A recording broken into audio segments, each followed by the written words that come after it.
Summers Production. Trip S Summers Scotty Bomaka Blaze kwa futi Fire Queen vaka Blaze kwa pajosa na mwari Hatimire tinoenda mberi Tiri mu Trip S na Fire Queen Muri kwandi cheme Muri kwandi cheme Muri kwandi cheme Ndimi munese Missing again Muri kwandi cheme Muri kwandi cheme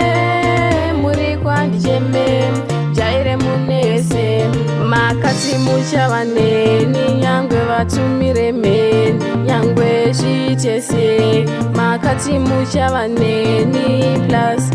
Tofamba ni light, ndofamba ni moto Wekudenga kandirila in the beto We're to be first, kuba kuma peto Muri kwandi cheme Muri kwandi cheme Muri kwandi cheme Ndimi munese Missing again Muri kwandi cheme Muri kwandi cheme Muri kwandi cheme Jaire munese Semunukata Ndinga donete msots Wekudenga nonditumira ngiros Ndokusaka ndichiimba neka boss Fire Queen vakasoti Inzwaiwo kuchema Inzwaiwo kuchema Inzwaiwo kuchema Kwevana venyu Muri kwandi cheme Muri kwandi cheme Muri kwandi cheme Ndimi munese Missing again Muri kwandi cheme Muri kwandi cheme Muri kwandi cheme Jaire munese Makati mucha vaneni Nyangwe vatumire meni Nyangwe shitese Makati mucha vaneni Plus Tofamba ni light ndofamba ni moto Wekudenga kandirila in the beto We're to be first kuba kuma peto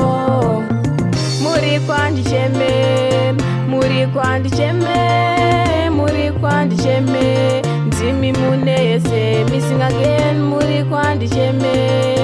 Muri kwandi cheme Muri kwandi cheme Jaire munese Semunukata Ndinga donete msots Wekudenga nonditumira ngiros Ndokusaka ndichiimba neka boss Fire Queen vakasoti Inzwaiwo kuchema Inzwaiwo kuchema Inzwaiwo kuchema Kwevana venyu Fire Queen mwari wakunzo Sachemi Big up DK Summers Coffee Tea Fire Queen Scott Music.